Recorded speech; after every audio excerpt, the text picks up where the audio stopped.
वाचक हो, मराठी साहित्यातील एक महत्त्वाचं नाव म्हणजे व्यंकटेश दिगंबर माडगुळकर. 5 एप्रिल 1927 हा जन्मदिवस असलेल्या व्यंकटेश माडगुळकरांचं हे जन्मशताब्दी वर्ष. त्यांच्या साहित्यामध्ये कथा, नाटकं, प्रवास वर्णनं, कादंबरी आणि काही अनुवादित साहित्य याचा समावेश आहे. माणदेशी माणसं, गावाकडच्या गोष्टी, हस्ताचा पाऊस, काळी आई, जांभळाचे दिवस हे त्यांचे काही कथासंग्रह.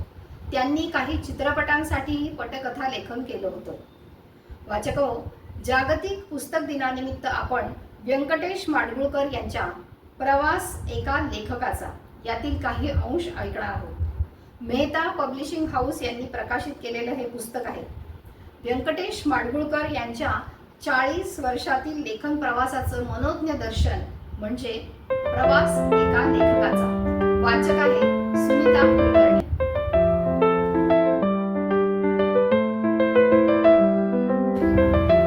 वयाच्या 17व्या वर्षी मी लिहायला लागलो. सुरुवातीच्या कथा देवा सटवा महार वगैरे माडगुळच्या घरी कागद भुईवर ठेवून लिहिल्या, तर माणदेशी माणसांपैकी काही दादरला माधववाडीतल्या खोलीच्या लादीवर. बायकोला रेशनिंग ऑफिसमध्ये नोकरी लागली तेव्हा तिनं 15 रुपयांची एक लाकडी खुर्ची आणि 1.5 बाय 2.5चं एक टेबल पहिल्या पगारातनं माझ्यासाठी आणून 10 बाय 10च्या खोलीत मांडलं. लिहायला टेबल लागतं हे मला तोपर्यंत माहीत नव्हतं. 52 साली पुण्याला आलो. प्रभात रस्त्यावरच्या मोहन तारात मला 2.5 खोल्या मिळाल्या. पुढच्या खोलीत खिडकीपाशी बसून वावटळ बनगरवाडीचं लेखन झालं. टेबलासमोरच्या खिडकीतून समोरच्या शेतातली विहीर, आंब्याची झाडं, हिरवळ आणि पार पलीकडे निळी जांभळी हनुमान टेकडी दिसे. ही जागा सोडून 56 साली पुणे मुंबई रोडला गेलो. तेव्हाही 2.5 खोल्याच मिळाल्या.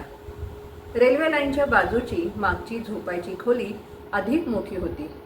माझं लिहायचं टेबल मी इथल्याच खिडकीपाशी टाकलं.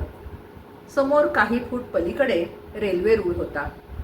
त्या पलीकडं शेतकी कॉलेजचं मोकळं रान होतं. रेल्वे गाड्यांचा आणि समोरच्या मुंबई रोडवरच्या ट्रक गाड्यांचा आवाज टाळण्यासाठी मी बहुतेक लेखन रात्री 10 नंतर करी.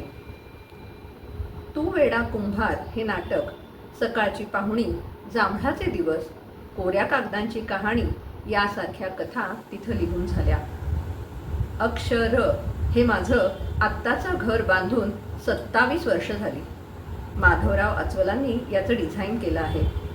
घरासंबंधीच्या तुमच्या कल्पना कळवा असं त्यांचं बडोद्याहून पत्र आल्यावर घरात एका बाजूला माझी अशी एक प्रशस्त खोली लिहा वाचायला आणि चित्र काढायला पाहिजेच असं मी कळवलं.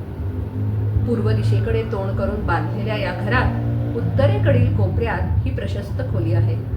दार बंद केलं की मी घरापासून एकटा होतो. पूर्वेला, उत्तरेला, दक्षिणेला प्रशस्त खिडक्या असल्यामुळे खोलीचा कोणताही कोपरा अंधारा नाही. या खिडक्यातून उजेड वारा आत येतो तसा प्राजक्ताचा, मोहरल्या आंब्यांचा, चाफ्याचा सुरेख सुगंधही येतो. माझ्या टेबलासमोरील खिडकीतून गुलमोहराच्या डहाळ्या, बोगनवेल, वाहता रस्ता, मोकळ्या प्लॉट पलीकडच्या इमारतीच्या खिडक्या आणि थोडासा आभाळाचा तुकडा दिसतो. पूर्वी समोर बैठा बंगला होता. अलीकडे अपार्टमेंट झालं आहे, पण अजूनही माझ्या खोलीत उन्हं रांगतात. पूर्वी माझ्या घराच्या उजव्या बाजूला पेरूच्या गर्द बागा होत्या. काळी शेतं होती. आंबा, सावर, जांभूळ ही झाडं होती. आजही उत्तरेकडच्या मोठ्या खिडकीतून चाफा, प्राजक्त, आंबा, पेरू, रामफळ अशा झाडांचा गच्च हिरवा विस्तार दिसतो. त्यांच्या खोडांवरची ऊन सावल्यांची कलमकारी दिसते. डहाळ्यांची कुजबूज कानांवर पडते. बुलबुल, मैना, दयाळ, पोपट, कोकिळ, शिंपी, भारद्वाज अशी 18 पगड जातीची पाखरं घराभोवतीच्या झाडाझुडपातून सतत हिंडतात. त्यांचे मंजूळ आवाज टेबलापाशी बसल्यावर मला ऐकू येतात. आंब्यावरची खार झाडाखाली आलेल्या मांजरावर तोंड टाकत असते तेही मला ऐकू येतं. या खोलीच्या दारातून आत आलं की डाव्या बाजूला पुस्तकांसाठी भिंतभर लाकडी मांड आहे. यात माझ्या आवडत्या लेखकांची पुस्तकं आहेत. चित्रकारांची चित्र, चरित्र आहेत. वेगवेगळे ज्ञानकोश, शब्दकोश आहेत. गॅझेटियर्स आहेत. पुस्तकं ठेवताना मी काहीही शिस्त पाळलेली नाही. बर्टनच्या शेजारी लोकमान्य टिळक, आगरकर, राजवाडे, कौटिल्याच्या शेजारी तुकाराम, माईमभट, दामोदर कोसंबी, कुंचला आणि लेखणी सारख्याच कौशल्याने चालवणारा पीटर स्कॉट आणि सलीम अली. माझं लिहायचं टेबल चकचकीत शिसवी रंगाचं आहे.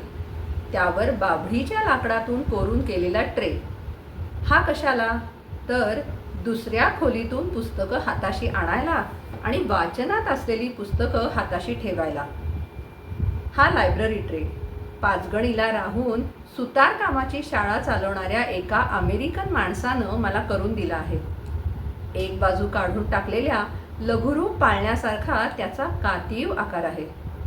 घरभर पळणारी पुस्तकं पुन्हा जागेवर आणायला हा कामाला येतो. सुरुवातीपासूनच मी शेफरचं वजनदार सोनेरी टोपणाचं पेन लिहायला वापरतो. आपली शब्दांची ओळ नांगराचा तास जमिनीतून जावा तशी असावी म्हणून. अद्यापही एक ठोस शेफर माझ्यापाशी आहे. कागद ठराविक आकाराचे, सनलिट बॉन्ड. यात 200 शब्द मावतात म्हणून ते वापरतो.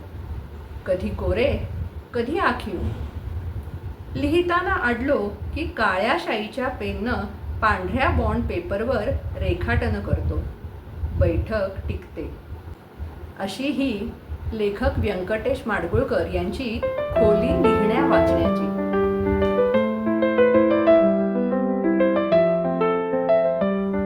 व्यंकटेश माडगूळकरांनी साहित्यिकांविषयी खूप छान लिहिलंय. ते म्हणतात, साहित्यिक असतो, होत नाही. जितक्या स्वाभाविकपणे केळीला घड येतो तितक्याच स्वाभाविकपणे त्याच्याकडून लेखन होतं. जमिनीचं कवच फोडून वर उसळून येणाऱ्या केळीच्या रसरशीत कोंभातच घडाचं आश्वासन असतं. असा तो मुळातच असला म्हणजे आजूबाजूच्या वातावरणाचा लाभ त्याला मिळतो.